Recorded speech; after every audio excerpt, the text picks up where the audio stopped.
Faltava uma semana para fazer aniversário, para trintar. Eu ganhei de presente um AVC. Tudo que estava no meu lado esquerdo caiu no chão e a minha boca começou a entortar. Como é que foi ter um pós-AVC, você chegar num lugar diferente? Eu sempre fui muito independente. Veio assim, eu falei assim, mãe, eu vou embora do país. Eu tava com risco iminente De morrer. de morrer. Na segunda consulta, ela falou, eu tava muito preocupado com você, porque você não tinha brilho nos olhos. Eu vim aqui por questão de vida ou morte, para salvar minha vida. Que na verdade as limitações quem coloca somos nós.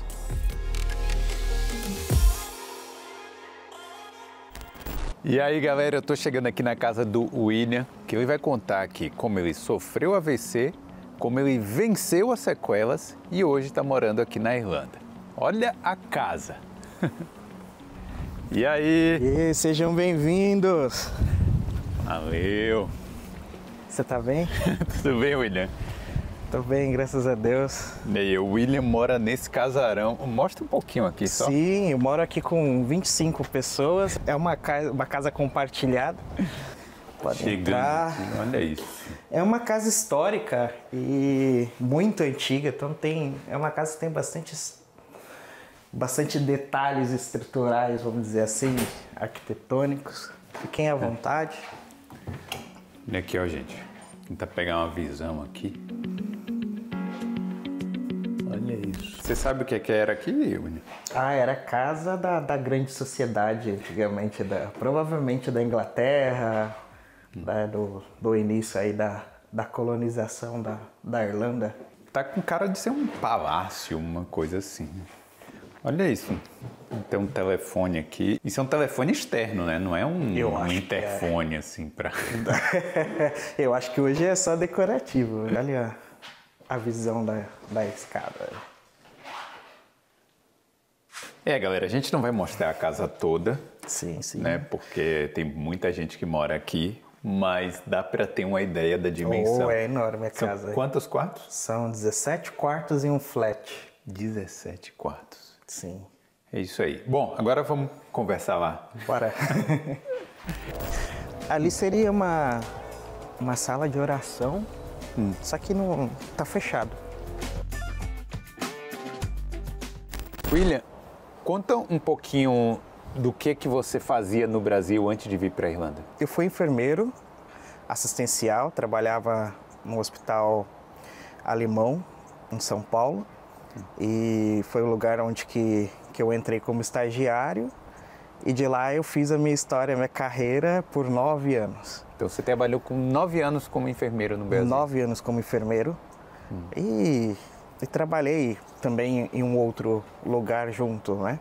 Sim. Então deu para ter uma experiência legal sobre essa área. Foi um esforço que valeu a pena, porque para eu conseguir a faculdade tive que estudar muito para conseguir bolsa. Você é de família humilde lá no Brasil? Sim, eu vim do interior de São Paulo, né? Da região de São José do Rio Preto. É um lugar onde que a perspectiva não é muito do trabalho, de trabalho mais rural, de trabalho mais braçal. E, claro, tem universidades lá, mas não é algo muito estimulado. E o que fez com que mudasse um pouco foi que, com 12 anos, minha família mudou para São Paulo, para a capital. Foi aonde que eu vi que poderia ter oportunidade de conseguir uma universidade, de conseguir progredir. De crescer um pouco. De crescer um pouco, né? Você já tinha sonho de sair do país nessa época? Não, eu não tinha sonho. Foi uma decisão muito drástica que eu tive que fazer, mas que hoje eu não me arrependo e tem me trago bons frutos, eu posso dizer. Como é que foi o passo, assim, de você chegar até aqui?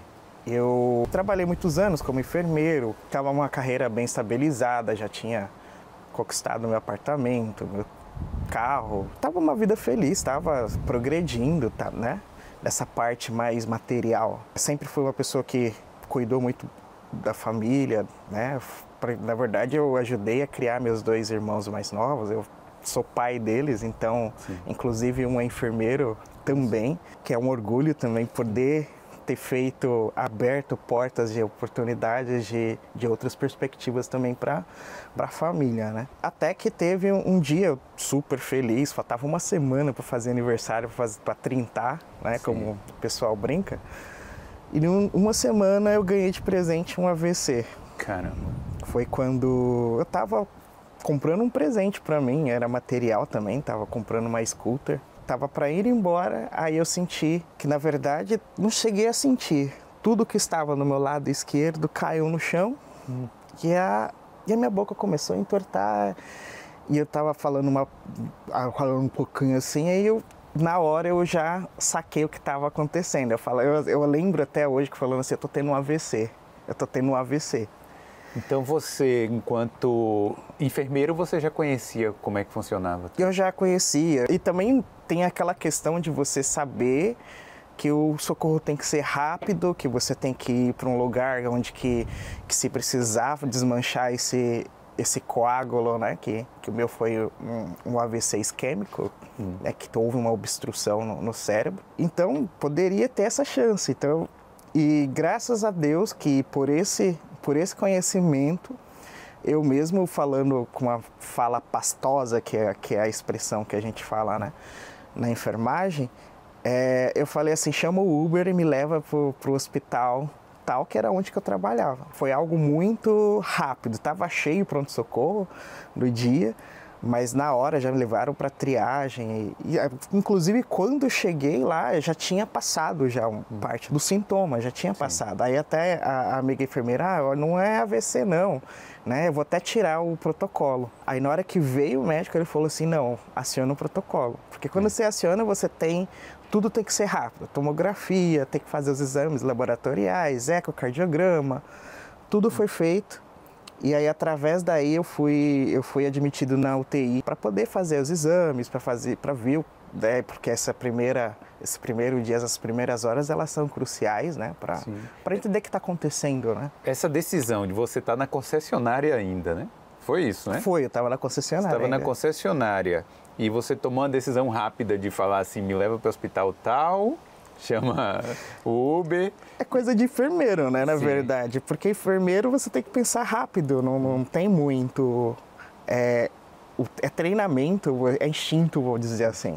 Você acha que isso ajudou a diminuir sequelas e ajudou a manter a sua qualidade de vida? O que aconteceu depois? Eu acho que o que ajudou foi o atendimento rápido. Eu lembro até hoje que o vendedor falou assim, olha, tem um hospital público aqui do lado, muito bom. Eu falei para a pessoa, falei assim, não, o que é preferível? Eu esperar várias horas para ser atendido ou eu pegar um trânsito de 30, 40 minutos e ser atendido rápido? Eu tive essa ação de dar as coordenadas, mas o que eu recebia de assistência daquele momento era bem passivo. Então, por exemplo, eles foram me dar um copo de água e eu ia escorrendo a água aqui. Então, é algo totalmente que, vamos dizer assim, é leigo, mas eu estava recebendo o cuidado, eu aceitei o cuidado também, sabe? Imagina se fosse para um hospital público. Aí eu acho que talvez eu não teria a chance de fazer os exames que eu iria fazer. Não que os profissionais sejam desqualificados. Não é isso, é questão de recurso, é questão de demanda, né? Mesmo, é normal. De demanda e tudo mais. E como é que foi o seu tratamento lá? As primeiras 24 horas eu fiquei na UTI e aí depois eu fui para a enfermaria. Eles fizeram toda a varredura. Aí depois veio o neurologista, aí ele falou assim, olha, tem uma possibilidade de ser algum problema congênito, que é quando algum problema que você já nasce com ele. Mas para isso você precisa fazer um exame, ele precisa ser marcado. E aí ele me deu alta com as medicações, tomando um anticoagulante, que é exatamente para não ter problema de ter outros coágulos. Eu não podia cair, eu não podia bater a cabeça, minhas veias eu perdi. Até hoje são difíceis, vamos dizer assim. Mas eu tinha comprado uma moto, inclusive, né? Sim. Porque passa um filme na sua cabeça. Você fala assim, gente, eu quero viver, não quero... Né? Eu não aceitava, na verdade, as sequelas, eu não aceitava. E as sequelas você vai descobrindo aos poucos também. Porque o meu foi algo... Como eu posso dizer, o médico falou o seguinte, o lugar que você perdeu do seu cérebro, das partes dos neurônios, os neurônios ao redor assumiu a função. E foi rápido. por você ser jovem. Mas as sequelas, elas vieram, eu fui descobrindo aos poucos. Porque aparentemente você olhava, não, tá normal, tá conversando, tá falando, tá... E aí eu fui perceber problemas de memória quando eu voltei a trabalhar. Eu nem quis ficar muito tempo em casa, então deu uma semana, 2, eu já tava trabalhando de novo. Porque eu não aceitava, eu falava assim, não, eu não quero ser limitado, eu não quero, né? Sou jovem. Com 30 anos, né? Eu praticamente completei 30 anos no hospital. E aí eu posso dizer que eu passei que nem um trator em cima do meu corpo. Eu não soube administrar isso, eu não sabia cuidar de mim. Cuidei de todo mundo, de irmão, de mãe. Inclusive, minha mãe tinha tido um episódio transitório, que é como se fosse um AVC, mas é transitório, que o dela não obstruiu, mas desobstruiu. Sim. Foi 1 ano e pouco antes de mim, e aí de repente acontece comigo também, aí você fica... Né, você fala assim, não, a vida é curta, tantas coisas que eu não fiz. E aí com isso também vinha, porque o corpo não é mais o mesmo, não adianta, eu sou um jovem idoso. Eu não tenho mais a disposição, eu não tenho mais a musculatura como era. Então hoje você sente ainda sequelas aí deste AVC? Sinto. A questão é a aceitação. Antes eu fazia 1000 projetos ao mesmo tempo e dava tudo certo. Hoje não, hoje eu tenho que fazer uma coisa de cada vez. Então, na verdade, essa descoberta até chegar na Irlanda, vamos dizer assim, que do balanço, de aprender a olhar para o meu corpo foi o que demorou. Eu tô com uma dificuldade aqui, o que eu posso fazer para poder suprir? Eu tô com a memória ruim, alguém me dava uma informação importante. Doutor, você precisa fazer isso ou fazer aquilo. Eu esquecia. Aí começava a anotar tudo. Eu anotava o plantão do começo ao fim.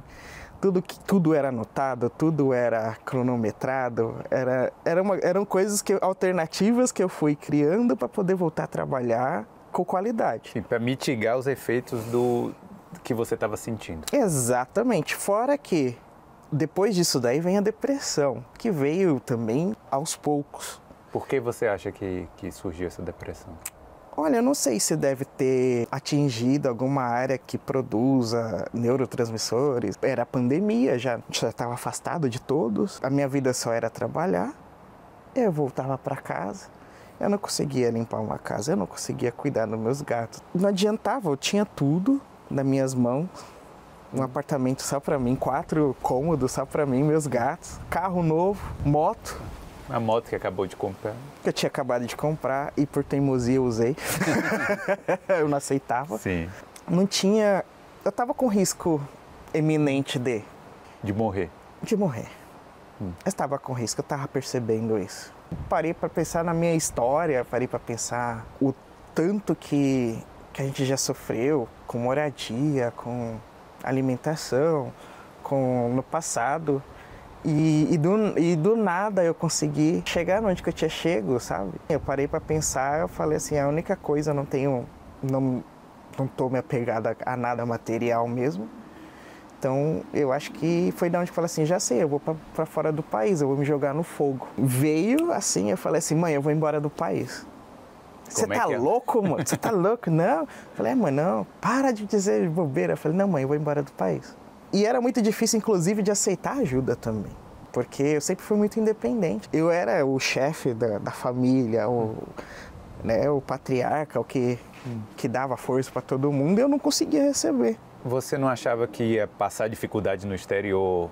Eu já sabia que ia passar. Na verdade, o propósito de vir para cá era o perrengue. Era o perrengue de começar a vida do zero, porque assim, eu não sou uma pessoa acomodada, eu não gosto, né? E eu tava acomodado pelo status social, trabalhava muito, inclusive no último ano trabalhei em 2 hospitais, dormia 4, 5 horas por noite para trabalhar, inclusive para poder vir. E o primeiro curso não foi nem para Irlanda que eu comprei para os Estados Unidos. E não foi por quê? Porque não conseguiu visto. Como não tinha inglês, fui lá, eles falaram não, foi negado 2 vezes. Perdi muito dinheiro, porque já estava pago, não aprovaram. Falei com a agência, o que vocês me indicam? Aí eles falaram, olha, tem Irlanda e tem Malta que você pode trabalhar e estudar. Aí eu falei assim, esse daí mesmo. Aí foi quando eu fui pesquisar sobre a Irlanda, como que era, o que tinha que fazer, o que não tinha que fazer. E aí eu falei assim, já que eu tô numa pegada que tô recomeço, eu falei assim, vamos para uma cidade que é mais tranquila, vamos para uma cidade pequena, né, para eu poder me adaptar, para eu poder... E aí foi que eu escolhi Limerick. Então você morou em Limerick no início aqui, né? Eu morei 8 meses em Limerick. E foi legal também, porque lá eu acho que as coisas são muito mais difíceis do que Dublin. Inclusive para trabalho, primeiro trabalho, para você ter PPS, para você ter o visto, o GNIB, lá são 4 meses para você ter o primeiro. Você não agenda que nem aqui, que você agenda lá por online, né? Não, lá você tinha que ir presencial e eram 4 meses. Como é que foi o fato de ter um pós-AVC, você chegar num lugar diferente? Como é que foi aí esse início da adaptação aqui? Eu fiquei 3 meses sem trabalhar para poder já me adaptar. Acho que foi vamos dizer assim, o lugar que eu mais fiz amigos, né? Sim. Lá. Foi algo bem estranho, porque eu não sabia falar inglês, mas ao mesmo tempo alguma coisinha eu sabia. E chegou na escola, você tinha que fazer o teste lá, e no lugar de eles me colocarem no beginning, me colocaram no pré-intermediário direto. E aí lá demora 4 meses para você ter o GNIB, e ouvi uma história que se você fosse numa cidade ao lado, que é do condado de Limerick, você conseguia. Eu fui umas 2, 3 vezes lá e eu consegui com 1 mês. Boa. Aí eu falei assim, essa parte já está resolvida e tudo mais. As coisas, na verdade, foram fluindo de uma forma muito na parte da amizade, sabe? Do network. Como eu não sabia inglês, a menina, olha, eu vou ver uma casa. Eu falei assim, eu posso ir com você para ver como que é uma entrevista, né? Ela falou assim, não, pode. E aí inclusive ela era da região de São José do Rio Preto, somos amigos até hoje, a gente chama ela de irmã da Irlanda, inclusive. A gente foi e chegando lá, era uma casa de temporada, na verdade, de estudantes, e era para 3 meses o contrato. E tinha a casa inteira pra gente escolher. E, dali eu acabei escolhendo um quarto, fiquei 3 meses ali já também. Então, nessa parte, esse começo foi fácil na questão de amizade, mas foi difícil da questão da linguagem. Eu conseguia começar a acompanhar a turma, começar a entender, E aí foi quando surgiu a oportunidade de uma colega falar assim, olha, tal lugar que era um nightclub, tá pegando, vamos lá, eu não tinha nem currículo. Eu tinha feito currículo porque até então eu parei para pensar, olha, o que eu tenho nas mangas? Eu tenho a graduação. Falei assim, qualquer coisa eu vou cuidar de idoso. Então, isso já foi vamos dizer assim, um plano antes de vir para a Irlanda, me tornar o cuidador de idoso. Você já sabia que isso poderia dar um visto de trabalho? Eu já sabia. Eu fiz o currículo para healthcare e tudo mais, mas acho que lá tinham duas empresas ou 3 que trabalhavam. E eu levava currículo todo dia lá, mesmo com o meu inglês horrível. Sim. Eu levava, mas só que nunca me chamaram para uma entrevista. E aí foi que surgiu essa oportunidade, eu copiei o currículo de uma amiga lá, e aí eu fui para a entrevista e eles me chamaram, era para trabalhar como floor staff, para limpar o chão. Eu comecei limpando literalmente banheiro aqui. Num pub? No nightclub. Numa boate, certo? Numa boate, Não te dava certa dificuldade de fazer esses trabalhos manuais, não? A minha mão direita me ajudou muito, sabe? O que eu fiquei de sequela do lado esquerdo eu tenho uns espasmos que a mão abre, então eu não tenho esse controle na hora que abre a mão e cai, mas eu tenho força. Sim. Então às vezes tem um espasmo, pode ser que eu caia. E na verdade eu aprendi a respeitar isso no meu corpo, porque como eu passava antes que nem trator, aqui eu tive na verdade que aprender a olhar para mim o que eu preciso fazer para que eu não adoeça. Sim. Sabe? Então, foi onde que, aos poucos, que eu fui entendendo, olha, pega mais leve com você, tenta não se cobrar tanto, se diverte, sabe? Não tenha medo de falar errado. Era isso que foi me ajudando, né? Porque mesmo com a depressão e o frio e né? Me pegou, tava ainda com sintomas, por mais que assim, tomando medicamentos, aí trouxe medicamentos para 3 meses, aí paguei dinheiro lá no GP E eu trouxe tudo, carta em inglês, tudo que eu tomava e tudo. Só que as medicações aqui não tem os genéricos que tem no Brasil, a quantidade de genéricos. Aqui ainda são as patentes e... 300 euros a primeira prescrição minha que veio do Brasil. Então, os remédios que você precisou comprar aqui para a sua depressão, é isso? Exato. Estava custando 300 euros. Tava 300 euros. Eram muitos medicamentos que eu tomava, né? Eu falei assim, não dá, eu não tenho condições. Eu já, o dinheiro eu já tinha gasto, foram 3 meses que eu fiquei sem trabalhar. Eu comecei a trabalhar com todo o pique. Você não sabia desse programa que você consegue ter um teto de pagamentos na farmácia? Eu não sabia nessa época. Inclusive, eu não tinha na época nem o PPS, eu acho. Então, você não podia ter... Eu não podia também, porque até na farmácia, na hora que você falava, ela perguntou, se você tiver o seu PPS number, a gente pode ver que consegue diminuir o valor e tudo mais. Aí eu falei assim, quer saber de uma coisa? Eu desmamei a medicação com um outro medicamento de uma outra amiga. Olha, a gente usa o conhecimento, vamos dizer assim, pro nosso próprio mal, né? A gente acaba usando porque foi a pior coisa que eu fiz, porque eu parei de... E aí o meu cérebro entrou em colapso. Por falta, né, desses neurotransmissores e tudo mais, eu tive dor neuropática de uma tal forma que eu não podia mexer. Foram 8 dias internado em Limerick. Eles imobilizaram meus braços porque eu não conseguia mexer. Eu sentia choque no corpo inteiro. Nossa. Eu não falava inglês e foi a pior sensação que eu tive ali. E aí eles começaram lá a me dar horas, não só à noite, eu trabalhava à noite, de madrugada, chegava às 4 da manhã, ia para a escola de manhã. Aí eles começaram a dar algumas horas à tarde, trabalhavam umas 5, 6 horas à tarde. Aí não descansava nada, voltava à noite de novo. E isso também, eu fui sobrecarregando o meu corpo e eu quase voltei pro Brasil. Aí eu falei assim, me dá 15 dias, falei pra minha família. Se eu não melhorar em 15 dias, eu volto. Eu prometo pra vocês. Aí foi quando, outra vez, questão do network, teve um evento lá em Limerick.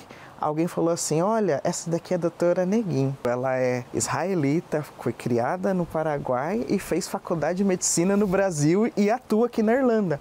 Ele me apresentou, né, mas foi algo muito formal, me deu um cartão. Ela me deu um cartãozinho e tudo mais. Aí eu saí do hospital, eles não me deram uma receita. Eles falaram assim, olha, vai chegar uma carta para você ir pro psiquiatra marcando. Tipo, chegou essa carta depois de 2, 3 meses para depois mais 2. Sabe, já era, vamos dizer assim, né?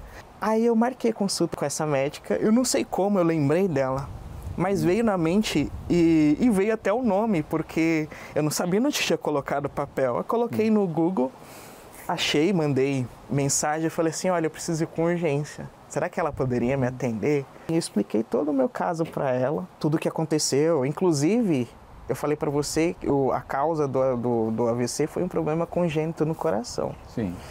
Que eu tenho 3 conexões nos átrios. E aí veio o coágulo, no lugar de barrar no pulmão, foi direto pro cérebro.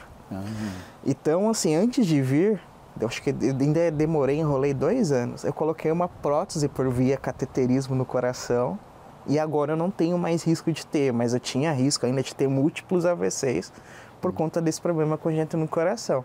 Então hoje você... Hoje já não tenho mais risco, eu não tomo medicamento pro sangue, para anticoagulante, não tomo mais. Agora é só o tratamento mesmo da parte da depressão, que isso daí vai ser pro resto da vida. A gente tem que aceitar e tá tudo certo. Eu tô vivendo muito bem, tô feliz. E já faz, vamos dizer assim, depois que eu vim pra cá, faz 1 ano e meio que eu não tenho traços de depressão. Ou seja, a estratégia deu certo, vamos dizer assim, de eu ter recomeçado a vida. Fui lá nessa médica e falei assim, olha, me ajuda, eu tô indo embora. Eu falei assim, se você quiser, tenha todos... Ela falou, não. Uma coisa que eu quero que você entenda. Aqui, a conversa é na base da confiança com o médico. Você não precisa me falar nada. Você já está me falando os termos técnicos, você está me falando da forma que eu preciso entender. Você me falou quais são as medicações. Ele falou assim, vamos resolver. Aí ela falou assim, e detalhe, você não pode ficar doente, então eu vou te dar a vacina da gripe. Eu falei, mas doutora, eu não tenho dinheiro. Ela falou, não, pode ficar tranquilo que é para minha conta. Ela me deu a medicação, ela falou assim, daqui 2 semanas eu quero te ver. Voltei lá, ela foi reajustando tirou boa parte das medicações. E hoje eu tô tomando, pode dizer, 2 medicações. Eu tomava 5 ou 6. E graças a Deus, até hoje, ela, mesmo morando em Dublin, ela ainda é minha GP. Ela te acompanha ainda? Ela me acompanha ainda, a gente faz por telefone e tudo mais. Ela te salvou, então? Ela me salvou e ela falava assim pra mim, foi muito engraçado, na segunda consulta, ela falou, eu tava muito preocupado com você, porque você não tinha brilho nos olhos. Ela falou, você hoje é uma outra pessoa. Foi muito marcante. E aí, através dali, foi que eu fui conseguindo construir a minha vida aqui na Irlanda. A partir daí, eu posso dizer que foi o momento que, claro, eu estava ainda com sintomas da depressão, mas aí as coisas foram começando a melhorar. E aí eu estava vendo que, não, eu tô trabalhando à noite, tô sobrecarregando meu corpo, isso não está sendo legal, isso está potencializando. Aí eu falei assim, o que eu posso fazer? Vou fazer delivery. Da primeira semana de delivery, eu já levei uma pedrada de naná. Sério? Lá em Limerick. Aí eu falei assim, não, aí é muita humilhação, né? Não, e fora que você ainda tá falando que tá indo de bicicleta, né? Eu aluguei, a minha sorte é que eu não comprei, mas eu aluguei uma bicicleta. Ela é só pra ver, pra sentir, aluguei a conta, tudo mais. Aí comecei na primeira semana, já levei a pedrada. Eu falei, não dá. Melhor não. Não, aí eu tinha o dinheiro que eu tinha era para a próxima renovação do curso, que eu tinha guardado, era o único que eu tinha.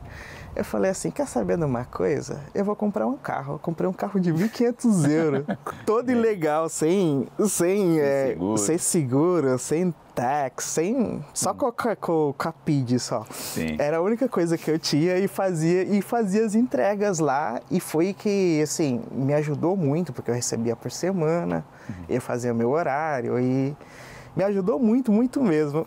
Deu certo, né? Deu certo, mas aí foi que eu tive a oportunidade de um amigo, que eu conheço ele desde quando eu tinha 16 anos.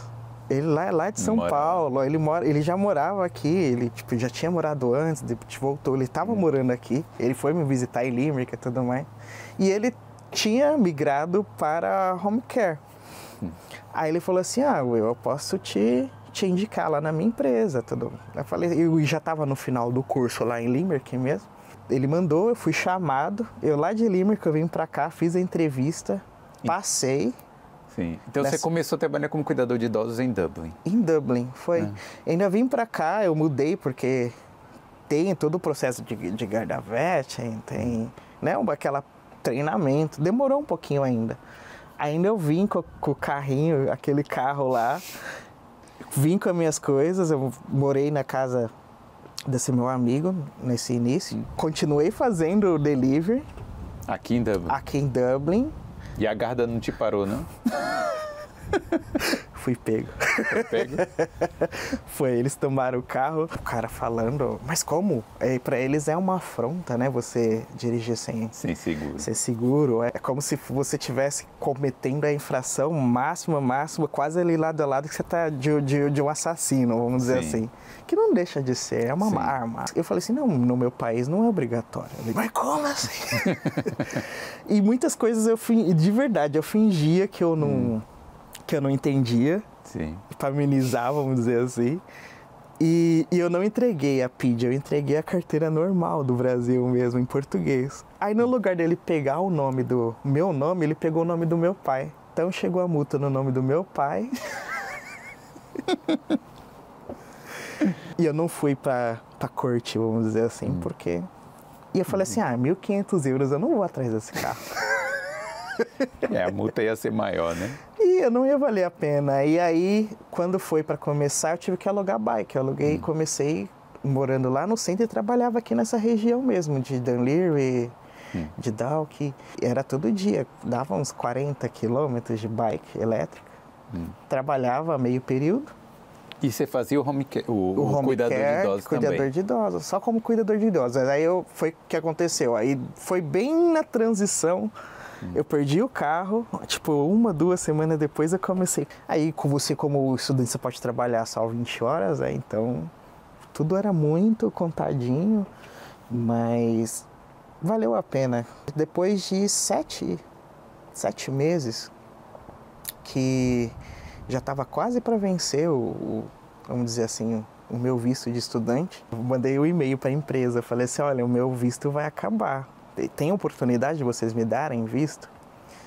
Aí eles falaram, não. Mas bem na hora que eles falaram, não, teve uma cota que a imigração tinha parado de dar vistos, Sim. né? Aí depois quando voltou, assim, deu certinho, eu ainda tive que pagar. Eu paguei o terceiro curso e sem usar. Para o seu visto não esgotar ali, né? Para eu ter uma margem de segurança aí, porque foi bem injusto. Foi bem justo para conseguir. Eles me deram a oportunidade, eles me ajudaram a comprar uma bike, que tem aquela... que é um programa do governo, né? Sim. Aí eu comprei uma bike. Porque você é cuidador que vai de casa em casa, De casa, né? em casa. Não é aquele que trabalha numa... Não é uma nursing home, Não é né? nursing home. Que é a casa de repouso, que Sim. é em português. Não é. Você vai de casa em casa. Eu até prefiro, porque eu acho que você tem um tempo de qualidade melhor com o idoso do que numa nursing home, que você tem vários idosos para cuidar e tem uma rotina puxada e a sua atenção é distribuída.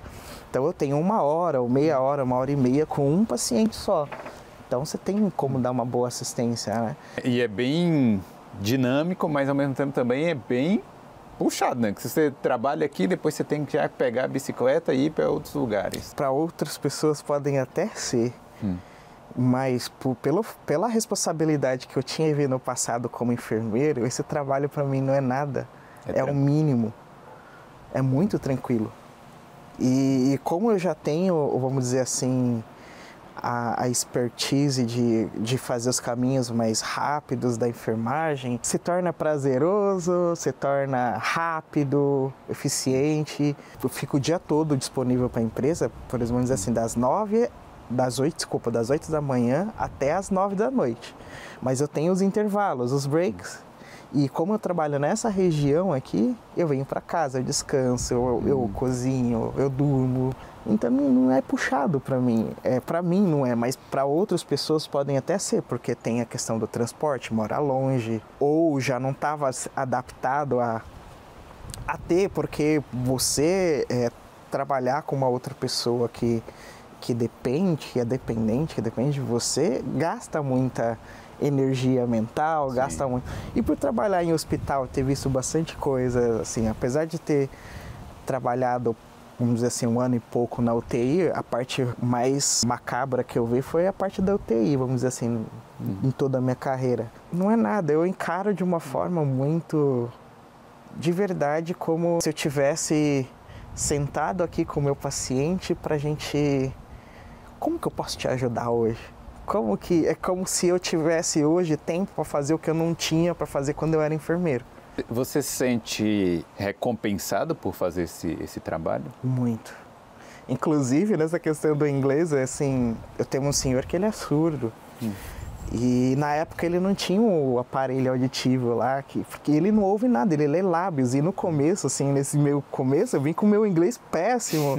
E eu tenho aprendido com eles, na verdade, eles têm me ensinado.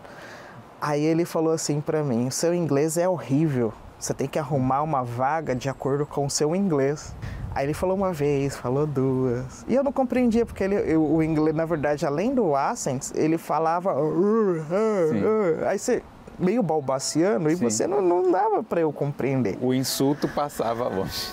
Aí eu falei assim pra ele, olha, eu sei que você tem as suas limitações, eu tenho as minhas. Apesar de você me ver inteiro, assim, eu tenho as minhas limitações que são internas por conta de um AVC. Eu sei que você não me compreende, mas também sou igual a você. Aí ele olhou assim, e a partir daí ele começou a me ensinar. Ele falava assim, e ele é todo metódico, sabe? Sim. Você tem que fazer na ordem dele, da forma dele. E aí, conforme eu fui indo lá, eu não sou aquele que fica esperando a pessoa mandar. Se eu sei que a pessoa gosta daquilo, eu já vou fazendo, já vou, sabe? E ele foi pegando confiança e foi me ensinando a cada vez mais, e de forma que eu entendo o inglês dele sem o aparelho auditivo. Que quando ele colocou, a primeira vez que eu escutei ele com o aparelho auditivo, ele falando todo baixinho, o inglês todo, sabe, a pronúncia tudo bonitinha, quase que eu chorei também, falei, caramba, que, né? Mas aí ele falou assim pra mim, olha, quando você for pro Brasil, faz esses dias, você falou assim, seu inglês melhorou muito, viu? Sua mãe vai ter muito orgulho de você quando você for pro Brasil, porque quando eu não entendia nada que você falava, e agora você me entende tudo. E é muito engraçado, ele tem preferência, às vezes, de tomar banho. Eu vou 2 vezes da semana na casa dele, ele tem preferência de tomar banho comigo, porque eu faço do jeito que ele quer, eu entendo, eu dou risada, interajo ele com ou sem. Então, pra mim, é recompensante, é muito recompensante. Fora que a enfermagem na minha vida começou lá no passado, quando eu tinha 11 anos, que eu cuidei do meu avô. Então, para mim, cuidar dos idosos é a mesma coisa que quando você estivesse cuidando do meu avô. É o mesmo carinho, sabe? Então, para mim, eu acho que me fez muito bem esse momento sabático da enfermagem, até para eu poder aprender a cuidar de mim mesmo, respeitar meu corpo, ter o limite da onde que eu devo ir, não devo ir, o que eu tenho que aceitar que eu tenho tal limitação, então eu vou fazer um projeto de cada vez para poder concluir, para eu não me sentir frustrado depois, sabe? E assim vai, as coisas têm que ir aos poucos. Quebrei meu braço, que eu caí de bike, depois que eu consegui o visto, então fiquei 1 mês e pouco sem trabalhar. Você acha que teve a ver com as limitações que você tinha, ou você caiu em que circunstância? Eu acabei perdendo equilíbrio por conta tava com um problema elétrico na bike, eu fui dar um impulso, aí teve um nível que eu não vi, que eu tava prestando atenção em outra coisa, foi que eu caí e quebrei o ombro, né? E então tiveram muitas dificuldades, vamos dizer assim, que me levaram a uma progressão. Sim. Então eu quebrei o lado direito, só que eu não usava muito o lado esquerdo por medo de, sabe, cair as coisas, não tem muita força, não sei o quê. Eu tive que aprender a usar a mão esquerda, sabe? Então são coisas que a gente fala assim, poxa, são coisas ruins que acontecem para você.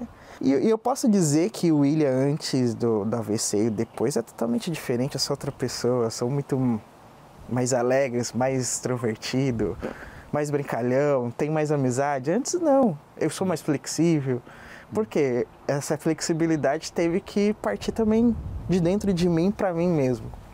Sim. Sabe? Estar aberto para amizades, para novas coisas, teve que partir de mim, entendendo a minha limitação e que, não, você tem que aceitar o que, sabe? E o que as pessoas podem te proporcionar, sabe? Então, tô feliz. A empresa sabe do AVC, das sequelas, dessas coisas? Eu cheguei a comentar depois. Comentou depois. Eu queria saber se eles viram problema nisso.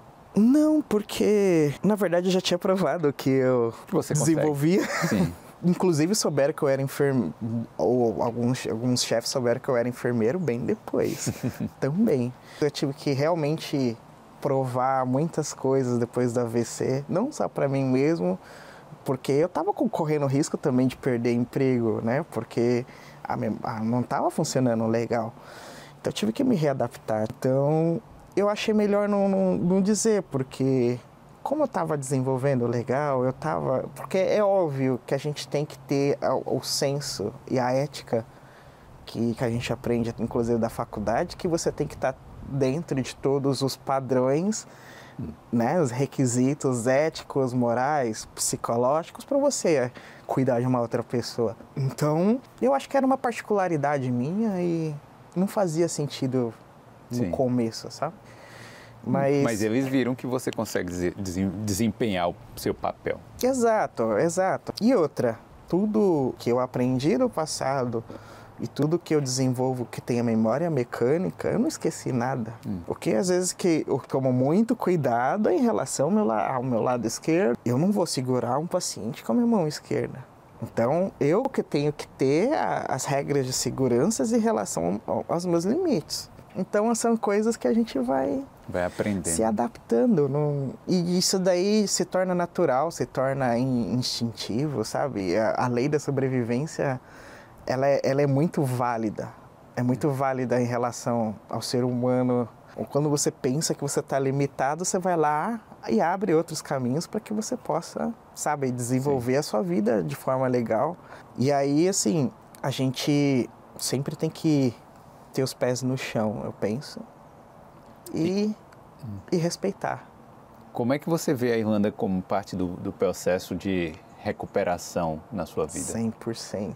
Na verdade, eu posso dizer, a Irlanda foi um momento de isolamento. O isolamento total da cultura brasileira, de parentes, de onde eu pudesse recomeçar minha vida sem aqueles preconceitos, sem aqueles julgamentos de que será que é capaz, será que não é, aquele de eu poder olhar para mim, eu ter que cuidar de mim mesmo, porque se eu fico doente, eu não trabalho, amanhã não recebo e eu preciso comer, eu preciso de moradia e você não tem ninguém. Eu acho que a Irlanda só fez eu ter um autoconhecimento que, vamos dizer assim, de mim, me respeitar como pessoa, de aprender a cuidar do William como pessoa, mas assim, com o mesmo olhar de enfermeiro também, cuidar do William com o mesmo olhar do enfermeiro que cuida de outras pessoas, sabe? E isso daí que não foi fácil para mim, isso até entender tudo e estabelecer os limites, demorou. Mas um ano e meio sem sintomas é uma vitória. É uma vitória, porque se sentir vivo novamente, se sentir que você tá, por mais que você tenha suas limitações em um tempo tão curto, aprender inglês, conseguir vir de trabalho, morar bem, aprender línguas. Tipo, aqui na casa eu tô aprendendo espanhol também. Então, eu comunico espanhol, inglês. Então, hoje você mora aqui, você trabalha, então você está vivendo sua vida normal aqui? Estou vivendo a minha vida normal. Tem carro também? Sim, porque roubaram a minha bike. Assim, aqui é sempre, vamos dizer assim, termina um perrengue, começa o outro, vai o outro, mas isso tudo, pra mim, tem sido só pra ascensão, não tá sendo algo que tá me puxando pra trás.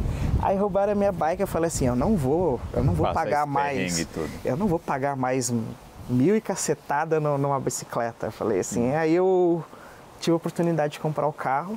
Botou o seguro? Tá, com certeza. Não, agora tá tudo certo, que é ferramenta de trabalho, né?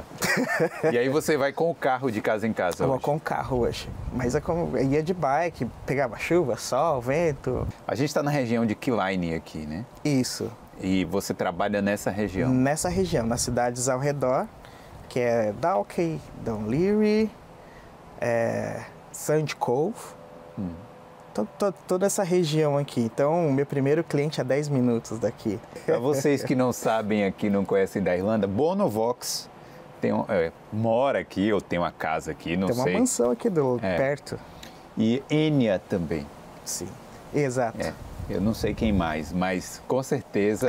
É uma área bem rica. Inclusive aqui, eu acho que comentei para você que eu encontrei essa casa num momento de muito pânico, né? Que eu morava no centro com um casal de romenos e o cara espancava na mulher, era uma brigaiada e foi um transtorno. E aí, num momento de muito desespero, eu encontrei aqui. No mesmo dia eu vim, fechei e tô aqui, já vai fazer quase um ano. Tô muito feliz. Pô, William, então, que legal sua história. Você venceu o AVC e hoje, né, tá vencendo aqui, fora do Brasil também, e tá ajudando muita gente também com o seu trabalho. É a primeira vez que eu tô falando sobre esse assunto assim, para todos, para que seja a nível, né, o seu canal já é a nível mundial já, né? Obrigado. E É só um start, porque eu acho que é interessante a gente entender que na verdade as limitações quem coloca somos nós. E que às vezes através de você, na verdade, parar para pensar e se colocar no fogo mesmo da quesito de querer te salvar. Eu vim aqui por questão de vida ou morte, para salvar minha vida. Eu não vim, o que eu tenho sonho de falar inglês, não, isso tudo está sendo consequência, está sendo, né? Mas é a questão de você passar a sua história e ver que você pode superar, que você pode reaprender, que a vida continua, independente do que aconteça na vida. A gente está aqui para a gente inspirar outras pessoas a mostrar que através de algo negativo você pode transformar em algo muito bom e até melhor, ter uma vida até melhor que talvez que você tinha, né? Antes. Acho que é tudo uma porta de entrada para coisas boas. E as limitações que a gente tem não definem a gente também, né? Não definem, exatamente. E você escutar as pessoas e dizer que você é capaz ou não. Você não precisa provar nada para elas, você tem que provar para você mesmo. E o que importa, na verdade, é você, não são as outras pessoas. Eu acho que é muito importante isso daí. Esse momento de isolamento me fez analisar muito que eu posso me refazer, eu posso me redescobrir, desde que você aceite também que você tem os seus limites, mas que isso não é algo que limitante a ponto de você fazer algo extraordinário. Mas sim é um ponto inicial para você ter uma nova perspectiva de vida. Então é isso, galera. Se você gostou desse vídeo aí, não esquece de deixar o like e se inscrever aqui no canal. Aqui a gente conta histórias de brasileiros que tomaram a decisão ousada de sair do país. E segue o William também. Qual é o Instagram?